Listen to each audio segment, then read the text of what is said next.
Doctor मना किस रहा है दारू न पियो, दारू छोड़ देहन, गुटखा और अब वो बियर पी ले। अच्छा, मतलब कि गुड़ खाएं और गुलगुला से परहेज।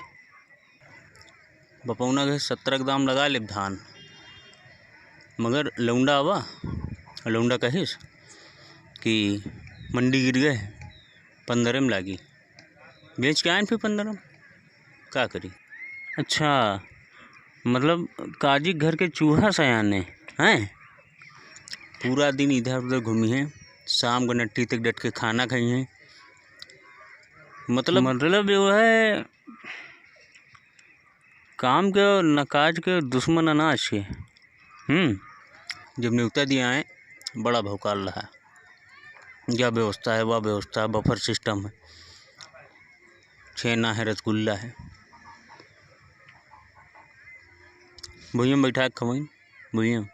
इसका मतलब तो यो भवा कि जो है नाम बड़े दर्शन छोटे। लड़कों को हमें बहकाएँ कहत कि जो है जो उनका कहत वही करत, उन्हें इनके सार नाचत, मर का उनके बहकाए सुन के हो जाई नहीं बताओ का उनके हो जाई।